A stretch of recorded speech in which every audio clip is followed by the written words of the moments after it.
안녕하세요. 새로운 진보관을 위한 공간 공유창고 알파박스를 운영하고 있는 노뱅입니다. 며칠 전에 저희 홈페이지 방문자 수가 평소의 5배, 블로그 방문자 수도 평소의 5배 정도 유입량이 늘어났습니다. 확인을 해보니까 셀프 스토리지라는 키워드로 유입량이 늘어난 것이었습니다.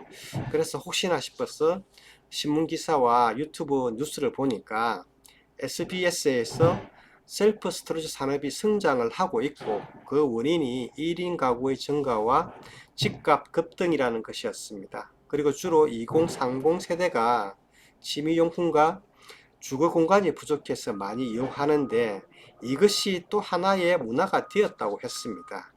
제가 보기에는 광고를 가장한 뉴스이기도 한데 성공했습니다. 조회수가 70만 회가 나왔고 댓글이 1000개가 넘었습니다. 그래서 그 댓글 중에서 몇 가지를 골라서 한번 이야기를 해보겠습니다. 댓글의 주요 내용은 아이디어가 참 좋다. 그리고 미국, 유럽, 일본에서 봤는데 한국에서도 하네. 우리 지역에서도 있으면 좋겠다. 가격이 너무 비싸다. 화재에 대한 걱정, 침수에 대한 걱정을 한다. 곰팡이 습기, 최근에 빈대 이야기가 많이 나오죠. 빈대, 바퀴벌레 걱정이다. 아파트 세대 창고가 제일 좋다. 적자 기업인데 가맹점을 계속 낸다. 주요 내용은 이 정도가 됩니다. 이 내용을 가지고 하나하나씩 한번 이야기를 해보겠습니다. 미국 드라마에서 봤는데 한국에도 생겼네. 미국 드라마 보면 굉장히 많이 나옵니다. 자세히 보면 왜 그러냐면 1950년대에 미국에서 이 사업이 시작이 됐어요. 그래서 지금은 미국 가정의 20%가 이 셀프 스토리지를 이용하고 있기 때문에 거진 일상화된 서비스라고 보시면 됩니다. 그리고 업체를 잘 골라야 해요. 부실 적자 업체도 많아요. 자, 이게 무슨 이야기냐 하면 아마도 이거는 이 업체를 잘 아는 업체인 것 같아요. 이 사업이 부동산 사업이고 또 부동산 사업을 하려면은 자기 건물에서 하는 게 가장 좋은데 대부분의 또 이 사업을 하는 업체들이 임대차를 통해서 이 사업을 하고 있습니다. 그래서 회사의 지점수는 많더라도 실질적으로 임차료 내고 관리비 내고 할인해주고 이렇게 하다 보면 대부분의 회사들이 아직도 적자입니다. 그래서 제가 말씀드릴 수 있는 거는 자기 건물에서 사업을 하는 업체를 고르는 게 좋다. 이 말씀을 드리고 싶습니다. 최근에 여러분들도 아시다시피 미국의 공유 오피스 기업 위워커가 파산 신청을 했습니다. 자기 건물이 아닌 남의 빌딩을 빌려서 쪼개서 사무실 공간으로 임차를 했는데 부실이 난 것이죠. 이제 그 사항과 연장선상에서 보시면 된다. 화재에 대한 운영자와 소비자의 대책이 있어야겠다. 저희들은 기본적으로 화재 보험을 듭니다. 그런데 다른 업체 같은 경우에는 어떻게 하는지는 잘 모르겠습니다. 그래서 가능하면 이런 걸 이용할 때는 한번 업체에 물어보시는 게 좋겠다 말씀드릴 수 있습니다. 우리 지역에도 생겼으면 좋겠다. 최근에 한국에서 많이 생기고 있습니다. 저희들이 봤을 때는 서울과 수도권, 광역시 그리고 인구 50만 정도의 도시에서는 이 사업이 가능하기 때문에 앞으로 많이 생길 것이다. 그렇게 예상을 하고 있습니다. 다음은 한 평도 안 되는 공간에 월 10만원, 20만원이면 이미 합리적인 소비 수준을 벗어났다고 생각함. 가격 문제를 굉장히 많이 이야기하시더라고요. 저도 이 사업을 하고 있는 업자로서 말씀을 드리면 참으로 미안하기도 하고, 또 이게 또 우리가 측정된 가격이 저희들은 합리적이라고 생각하지만 이용하는 소비자 입장에서는 합리적이 않다라고 말씀하실 수가 있겠죠. 그런데 반대로 생각해 보면 이렇습니다. 요즘 서울이든 어디든 아파트 한 평 가격의 비용이 평당 2천만원, 3천만원, 5천만원을 하는 시대입니다. 그런데 그 방 한 칸에 있는 짐을 한 평 정도의 셀프 스토리지로 이동을 시키면 방 한 칸의 가격이 억 단위가 넘어가겠죠. 근데 억 단위 넘어가는 짐을 셀프 스토리지를 빼게 되면 그 이자로 생각해 보시면 10만원, 20만원이 굉장히 합리적인 금액이라는 것이죠. 단지 한 평도 안 되는 공간이 20만 원이면 비싸다라고 이야기를 하시는 분들도 있겠지만, 반대로 생각해 보면 그런 아파트에서 방 한 칸을 비우는데 10만 원, 20만 원만 들어가면 굉장히 합리적이다. 그렇게 말씀을 드릴 수가 있습니다. 의류 보관은 곰팡이 관리가 생각보다 쉽지가 않을 텐데, 네, 맞습니다. 의류 보관을 할 때는 비닐에 이렇게 담아서 오면 이게 습기가 다 빠지면 곰팡이가 쓸 수가 있습니다. 그래서 의류 같은 걸 보관하시려면 세탁을 깨끗이 해야 됩니다.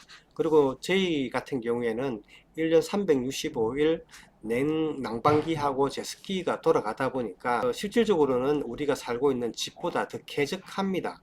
거기서 곰팡이가 생긴다는 것은 진짜 문제가 되는 것이죠. 또 그런 업체가 있을 수도 있기 때문에 한번 잘 확인하시고 업체를 선택하는 것도 좋겠다. 그렇게 이야기 드릴 수가 있습니다. 이왕이면 보안 환경 좋고 튼튼해서 폐역 걱정이 없는 곳이 최고다. 이게 왜 이런 말들이 자꾸 나온지 모르겠는데, 아무래도 대부분 업체들이 임대차를 통해서 이 사업을 하고 있기 때문에 이 업체를 뉴스에 나오는 업체를 잘 아는 사람이 이렇게 자꾸 댓글을 달은 것 같아요. 제 업체는 참고로 말씀드리지만 대부분 직영점들은 저희 건물에서 사업을 하고 있고, 저희들 가맹점들도 자가 건물에서 이 사업을 하고 있으니까 폐업 걱정은 하지 마시라고 말씀을 드릴 수가 있습니다. 제 빈대 얘기 나오는데, 빈대 한 쌍 들어가는 순간 대혼돈이 예상된다. 지금이라도 옷 같은 물건은 갖다 놓지 마세요. 큰일 납니다. 사실 만약 빈대가 들어간다면 큰일이겠죠. 그래서 저희 같은 경우에는 이게 난방도 중요하고 제습도 중요하지만 이 부분도 굉장히 중요합니다. 그래서 자기 물건은 깨끗하다라고 생각할 수 있지만 그 물건 속에는 사실은 빈대가 들어 있을 수도 있고 해충이 있을 수도 있고 바퀴벌레가 있을 수가 있습니다. 그래서 저희 같은 경우에는 한 달에 2번씩 해충 방역을 지속적으로 실시를 하고 있습니다. 그래서 이제 대부분의 업체들은 이런 걸 잘 모릅니다. 근데 저희 같은 경우에는 2015년부터 이 사업을 계속 하고 있기 때문에 그런 프로세스를 가지고 관리하고 있다. 그래서 다른 곳은 모르지만 저희 업체의 경우에는 이런 걱정은 하지 마시라고 말씀을 드릴 수가 있습니다. 다음은 집도 절도 없고 지방에 있는 직장에서 숙식하는 1인으로서 매년 계약 연장해서 4년째 쓰고 있는데 만족한다. 이런 분들 많죠. 생각 외로 이런 분들이 굉장히 많습니다. 지방에서 서울에 왔다 갔다 하는데 뭐 짐을 갖다가 보관해야 된다. 그런 분들도 있고, 뭐 짐을 보관하는 사람 자체가 워낙 다양해요. 1인 가구만 하는 게 아니고 4인 가구들의 캠핑 장비라든지 낚시 장비라든지, 안 그러면 계절 용품을 보관해서 가정의 주거 공간을 늘리는 데 사용하기도 하고, 또 1인 기업이라든지 자영업자들의 물품 보관소로도 이용을 하고 있고, 또 리셀러들 있지 않습니까? 리셀러들의 물품 보관 창고로도 많이 이용을 하고 있다. 그렇게 보시면 됩니다. 아이디어 참 좋다. 이거는 잘 몰라서 하는 이야기인데 1950년대부터 미국, 유럽, 그 다음에 번져서 싱가포르나 일본까지도 다 하고 있는 서비스 중에 한 가지다. 이렇게 보시면 되고, 거의 미국에서는 우리나라의 편의점처럼 흔한 게 이 사업이다라고 보시면 됩니다. 다음은 상황에 따라서는 그냥 오래된 중고 자동차를 사서 거기다 보관하는 것도 나쁘지 않을 것 같아요. 우리나라는 좀 힘들 것 같아요. 이게 좀 자동차를 보관하려면 한 6평 정도 필요한데 그러려면 비용이 너무 비싸요. 미국에서는 굉장히 많이 하고 있습니다. 다음은 괜찮네. 1인 가구 말고 4인 가구에도 필요한 공간이 있으면 좋겠네. 네, 4인 가구들이 많이 이용합니다. 저희 업체 같은 경우에는 부산이라든지 대전, 지방에 좀 많이 있다 보니까 제일 많이 이용하시는 분들이 30대에서 40대의 아이들이 있는 가정에서 많이 이용하는 것 같아요. 1인 가구보다는. 또 다음에는 짐에 바퀴벌레 딸려와서 퍼지면 저기 보관한 물건들도 지지한다. 네, 이게 참 걱정입니다. 그래서 저희 같은 경우는 한 달에 2번씩 꼭 방역을 해서 이런 문제가 안 생기도록 노력하고 있다, 이렇게 보시면 됩니다. 또 살다 보니까 창고까지 임대하는 세상, 알아봤는데 비싸. 저기 또 가격에 대한 문제죠. 아무래도 이제 서울에 있는 이런 셀프 스토리지들은 서울의 중심가에 임대료가 비싼 건물에서 이 사업을 합니다. 아무래도 자기가 사는 지역보다 더 비싼 동네에 창고를 보관하니까 아무래도 비싸겠죠. 근데 창고라는 것은 좀 교통만 좀 편리하고 약간의 외곽으로 나가면 좀 저렴할 수 있습니다. 저희 같은 경우에는 야외 창고도 있는데, 야외 창고는 실내 창고에 비해서 가격이 거의 절반 정도밖에 되지 않는다, 이렇게 말씀드릴 수가 있습니다. 처음부터 집을 좀 더 크게 지었으면 이 지경이 안 되었을 텐데, 그거 아시죠? 어, 일본, 싱가포르, 홍콩, 아시아에 있는 이런 나라들, 자산한 나라들에 비해서 한국의 주거 환경이 그래도 좋은 편이다, 주거 공간이 넓은 편이다, 라고 이렇게 보시면 됩니다. 뭐 이렇게 이제 생각하시는 분들 있는데, 그만큼 집을 짓는데 비용이 많이 들어갑니다. 다음은 우리 아파트 지하 주차장 세대별 창고가 있는데 짱 좀, 부럽습니다. 그 밑에도 아파트 지하에 개인 창고 주는 아파트가 최고, 계절용품 다 박아두기가 최고입니다.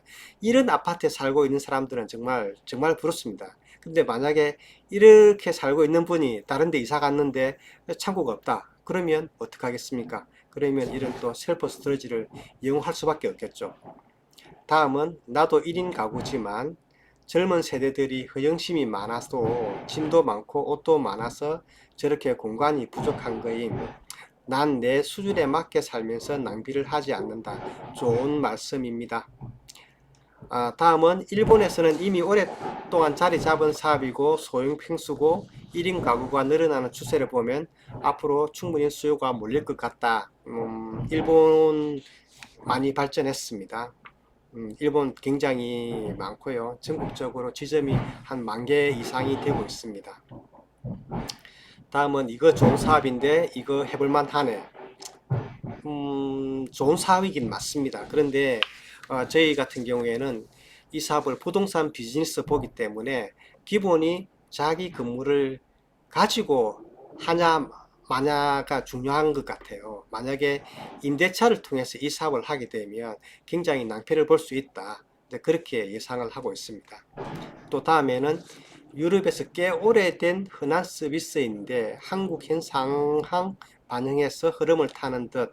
네, 맞습니다. 미국에서 유럽으로 번졌고 아시아로 번지고 있는 그런 서비스입니다.